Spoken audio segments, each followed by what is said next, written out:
en los confines que deberían erigirse como inquebrantables bastiones, sin importar tu posición en la jerarquía social o cuán eminente sea tu estatus, invariablemente se manifiesta un desafiante dispuesto a desestimarte. Este ultraje fue experimentado por la afamada figura, Marco Antonio Barrera, en la cima de su éxito. El campeón olímpico, Kennedy McKinney, intentó menoscabar los logros y competencias de Barrera, utilizando el simple argumento de su nacionalidad de origen mexicano. Indiscutiblemente, es sumamente ignorante emplear algo tan trivial como la nacionalidad para evaluar el mérito del esfuerzo humano.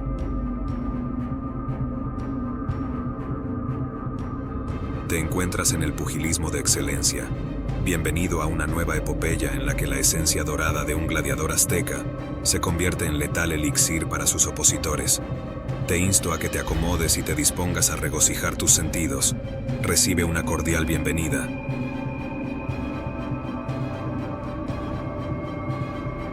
En este contexto, nos trasladamos al crepúsculo del año 1996, cuando Marco Antonio Barrera, con sus 22 años, había adquirido renombre gracias a su estilo pugilístico valeroso pero preciso, que lo elevaba como un adversario de prácticamente insuperable destreza. En efecto, se erigía como un coloso invicto, ostentando una racha de 40 victorias desde su primera aparición en el cuadrilátero.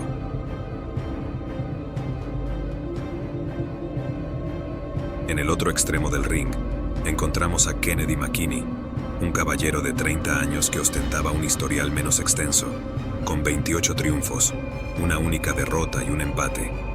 Su renombre radicaba en su prodigioso uppercut derecho, acompañado de una encomiable velocidad y versatilidad en el cuadrilátero. Era como un ágil felino acechando a su presa, dotado con la capacidad de haber obtenido el título mundial de peso supergallo varios años atrás. Teniendo en cuenta los logros de ambos pugilistas, se podría concebir a Barrera como una fortaleza en su cenit, mientras que McKinney personificaba una especie de martillo ancestral que debía demostrar su poderío. A pesar de la cercanía en sus habilidades, el estadounidense albergaba la osadía de proclamarse superior a Marco Antonio Barrera, quien sostenía en sus manos el destino de su carrera, con la posibilidad de ser derrotado con relativa facilidad. El telón se levantó cuando se anunció que el enfrentamiento entre ambos tendría lugar el 6 de febrero de 1996. No obstante, lo que inicialmente parecía ser un enfrentamiento cordial, adquirió un matiz notoriamente desagradable con rapidez. Durante la conferencia de prensa destinada a promover el combate, Kennedy McKinney asumió el papel del orador principal. Contrariando la convención de tales ocasiones, sus palabras estuvieron dirigidas exclusivamente hacia Marco Antonio. De manera desafiante, cuestionaba su confianza en vencerle, menospreciándolo constantemente debido a su juventud. Acompañando sus palabras, gestos burlones y provocadores, llegaron incluso a incitar a un enfrentamiento inmediato en ese mismo recinto. Sin embargo, esto pasó inadvertido para McKinney, quien parecía avivar las llamas de la indignación en Marco, sin percatarse de que estaba a punto de desencadenar un torbellino de emociones que al final lo arrastraría. En un momento Kennedy pronunció: "No podrás vencerme en mi tierra natal", una afirmación que tocó una fibra sensible en Antonio, quien respondió con un golpe a su rostro, casi desencadenando un enfrentamiento si no hubieran intervenido los guardias del recinto. Aunque McKinney no insultó explícitamente a Barrera por su nacionalidad mexicana, su comentario denotaba una intolerancia latente, al sugerir que podría obtener una ventaja por pelear en suelo estadounidense.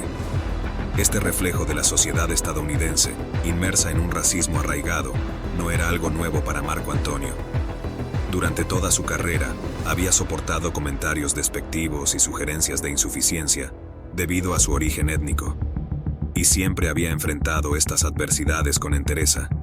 Por lo tanto, el comentario de quien admiraba profundamente provocó una ira de proporciones inimaginables en Barrera, convirtiendo a Kennedy McKinney en la personificación física de todas esas insinuaciones pasivo-agresivas que había tenido que soportar de manera injusta. Sin embargo, incluso con su arrebato inicial, McKinney optó por resolver la situación con gracia y humildad, eligiendo enfrentar a Barrera en el campo de batalla designado, el cuadrilátero.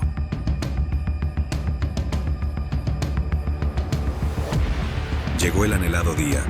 El combate tendría lugar en el prestigioso Centro de Convenciones de Anaheim, California. Para los conocedores, el enfrentamiento representaba la oportunidad de que ambos pugilistas afirmaran su supremacía en la división. Barrera, firme en su determinación de salvaguardar su título, mientras que McKinney anhelaba arrebatárselo, ansioso por consolidarse como uno de los notables en su categoría de peso. Tanto para los seguidores como para los propios contendientes, esta batalla encarnaba algo más profundo. Un enfrentamiento de honor entre dos gigantes. A pesar de su estatura y peso inferiores en comparación con su rival, Marco Antonio Barrera no estaba en desventaja. Había dedicado innumerables horas al entrenamiento para vengar la afrenta que McKinney le había infligido. Además, su envergadura, evidenciada por la notable distancia entre sus brazos, constituía un activo valioso, otorgándole la capacidad de asestar golpes precisos y poderosos, como si de un látigo se tratara. En ese día, llevaba sobre sus hombros las expectativas de toda su nación y la oportunidad de demostrar al público estadounidense la fortaleza inherente a los pugilistas mexicanos, un desafío que no se dejaría escapar. Pocos segundos después de que comenzara la contienda, Marco Antonio Barrera desató una serie de embestidas frontales que tomaron a McKinney por sorpresa.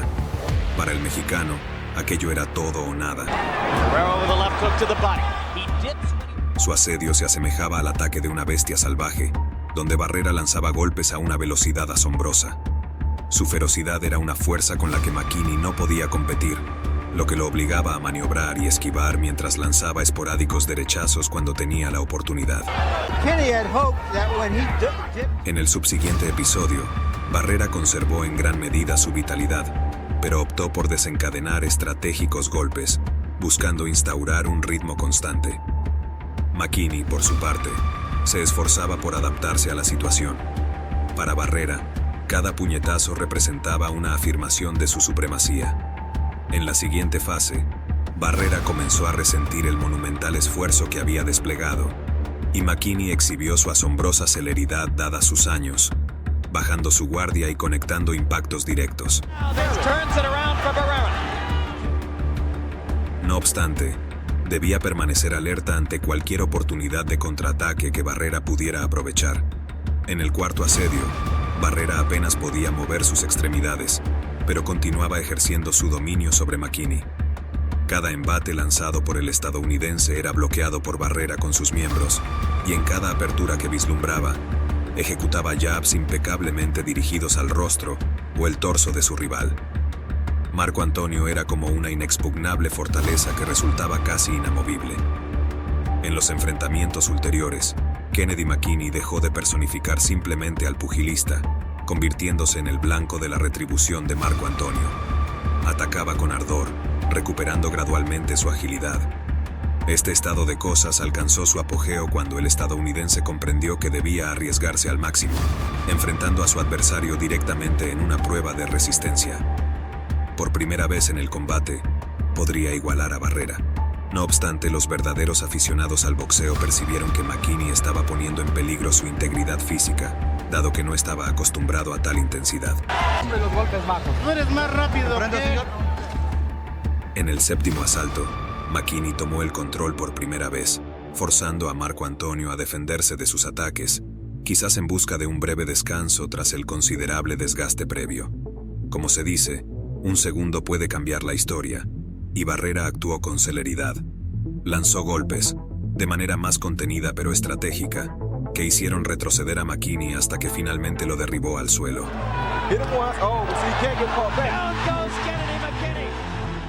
McKinney, consciente de que había llegado a un punto sin retorno, incapaz de resistir al mexicano a quien había despreciado previamente, se mantenía en pie únicamente por su orgullo. No obstante, esto poco pudo hacer frente a los puñetazos de Marco Antonio, que lo derribaron en 3 ocasiones adicionales durante las siguientes rondas. En esos momentos, solo podía eludir los ataques, consciente de la abrumadora diferencia de fuerza entre ambos.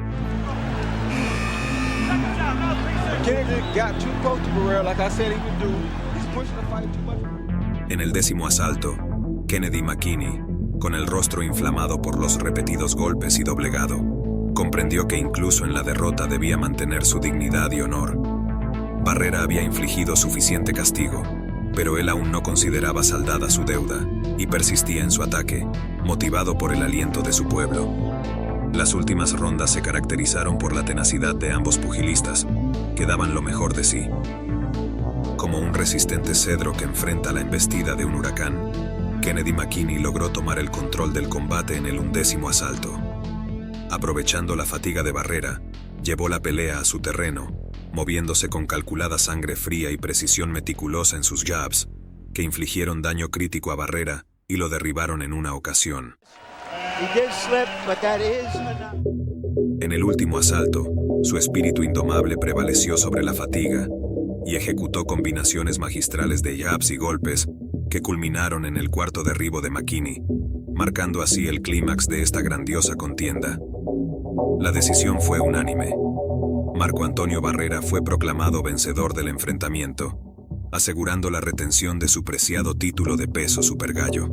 Sin embargo, lo más valioso que conquistó fue la restauración del orgullo mexicano y latino, simbolizando la tenacidad del pueblo.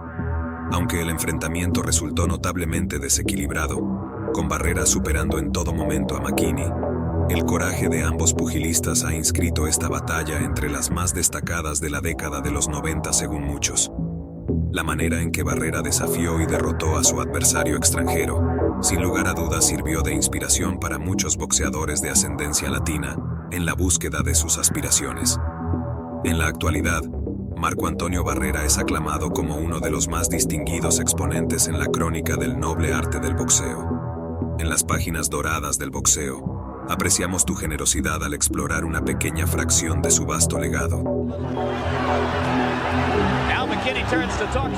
No obstante, esto representa apenas una mínima parte de las múltiples batallas y momentos trascendentales que han enriquecido la crónica de este deporte. Te hacemos extensiva una amable invitación a continuar explorando nuestros demás contenidos, donde enalteceremos la elegancia de esta noble disciplina física.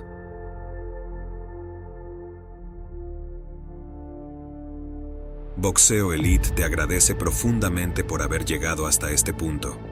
Esta travesía aún no ha concluido, pues en este, tu hogar, disponemos de un sinnúmero de epopeyas de similar envergadura. Te sugerimos encarecidamente que prosigas disfrutando de un momento grato en tu día. Buen viaje en tu exploración continua.